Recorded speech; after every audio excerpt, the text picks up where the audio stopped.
Assalamualaikum warahmatullahi wabarakatuh. Perkenalkan, nama saya Adi Nur Faif, NIM 2103015011140, kelas PJKRG. Di sini saya akan memberikan testimoni mengenai mata kuliah pengantar pendidikan. Mata kuliah ini membahas materi mengenai hakikat manusia dan perkembangannya, pengertian dan unsur-unsur pendidikan, landasan dan asas-asas pendidikan serta penerapannya, perkiraan dan antisipasi terhadap masyarakat masa depan, peran dan kedudukan Tripusat Pendidikan, permasalahan pendidikan di Indonesia, sistem pendidikan nasional, pendidikan dan pembangunan, manusia dan pendidikan, manusia sebagai kingdom, dan pendidikan sebagai sistem. Yang pertama yang akan kita bahas mengenai hakikat manusia dan perkembangannya. Yang pertama adalah pengertian hakikat manusia dan perkembangannya. Seperti yang kita ketahui, sasaran pendidikan adalah manusia. Pendidikan bermaksud membantu peserta didik untuk menumbuhkan potensi-potensi kemanusiaannya. Disebut hakikat manusia karena secara hakiki sifat tersebut hanya dimiliki oleh manusia dan tidak terdapat pada hewan. Selanjutnya adalah sifat hakikat manusia. Nah, ciri-ciri karakter manusia yang secara prinsipil yang membedakan manusia dengan hewan dan makhluk hidup lainnya, yaitu manusia mempunyai akal pikiran. Yang kedua, manusia mempunyai cipta rasa.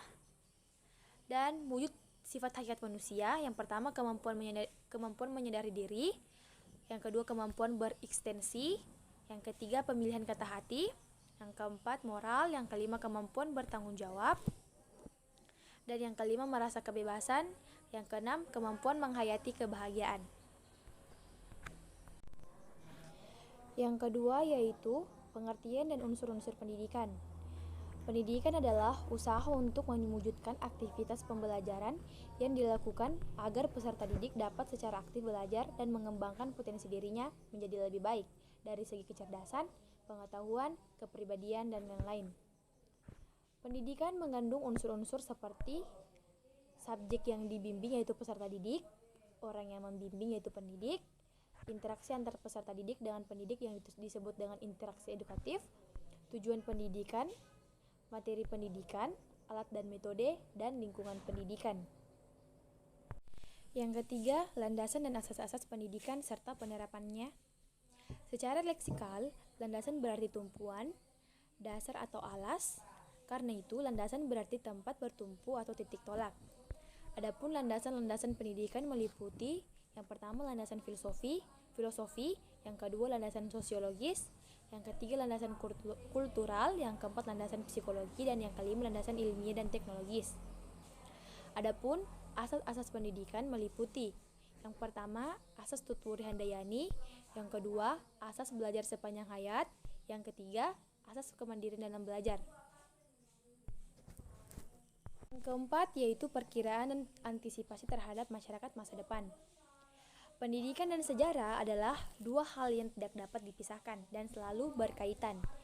Pendidikan selalu didasarkan pada pengalaman atau sejarah masa lampau. Seiring dengan berjalannya waktu, ada banyak perubahan pada kebudayaan masyarakat seperti sistem religi, sistem kemasyarakatan, mata pencaharian, dan lain-lain. Perubahan pada masyarakat ini pastinya akan menimbulkan efek positif dan negatif. Tergantung bagaimana nantinya kita akan bersikap dalam menghadapi masyarakat di masa depan atau perspektif ke depannya bagaimana. Yang kelima yaitu peran dan kedudukan Tripusat Pendidikan. Tripusat Pendidikan ialah istilah dalam bidang pendidikan yang berarti memberdayakan sinergitas lingkungan masyarakat, sekolah, dan keluarga. Sinergitas Tripusat Pendidikan artinya terjadi hubungan kerjasama antara lingkungan keluarga, sekolah, dan masyarakat. Tripusat pendidikan yang dimaksud adalah pendidikan yang diterima anak ada dalam pergaulan di tiga lingkungan, yaitu lingkungan keluarga, lingkungan perguruan, dan lingkungan masyarakat. Lingkungan perguruan yang dimaksud adalah pendidikan formal sekolah atau madrasah, yaitu SD, SMP, SMA, serta SMK. Yang keenam, permasalahan pendidikan di Indonesia. Permasalahan pendidikan adalah segala sesuatu hal yang merupakan masalah pelaksanaan kegiatan pendidikan. Berbicara mengenai pendidikan merupakan aspek dasar kehidupan manusia. Seseorang bukan hanya mendapatkan ilmu pengetahuan tetapi juga diajarkan untuk berakhlak baik dan berbudi pekerti luhur.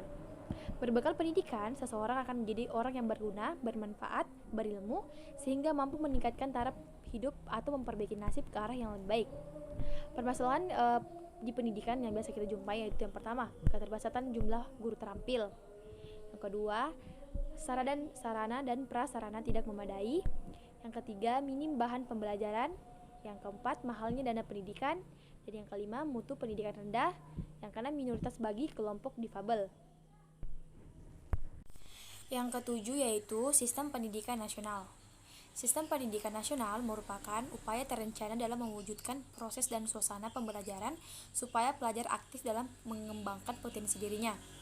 Dengan sistem pendidikan diharapkan peserta didik memiliki kecerdasan, akhlak, pengendalian diri, maupun keterampilan yang berguna bagi diri sendiri, masyarakat, maupun negara. Yang kedelapan yaitu pendidikan dan pembangunan. Pendidikan merupakan usaha ke dalam diri manusia, sedangkan pembangunan merupakan usaha keluar dalam diri manusia.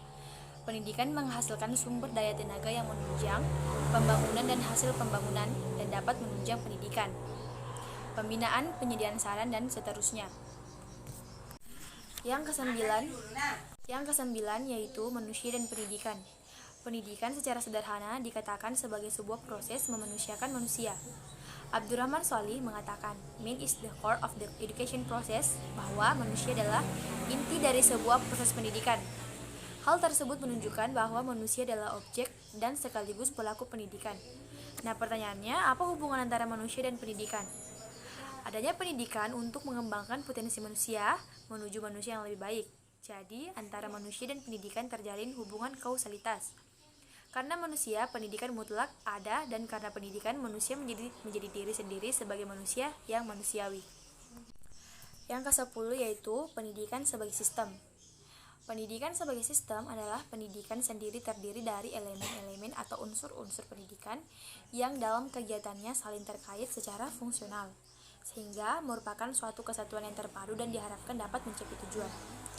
Dalam proses atau kegiatan pendidikan terdapat beberapa komponen yang harus dimiliki seperti tujuan pendidikan, pendidik, peserta didik, metode, media dan alat pendidikan, materi pendidikan, serta lingkungan yang sangat memengaruhi keberhasilan dari suatu pendidikan.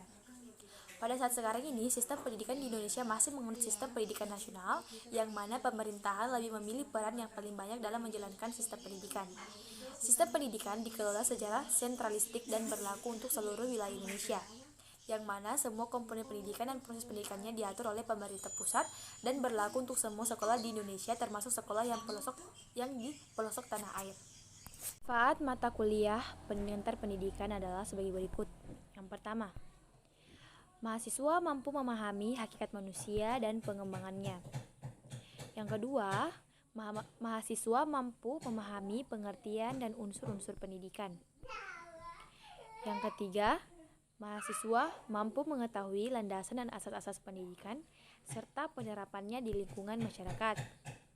Yang keempat, mahasiswa mampu mengetahui pengertian, fungsi, dan jenis lingkungan pendidikan.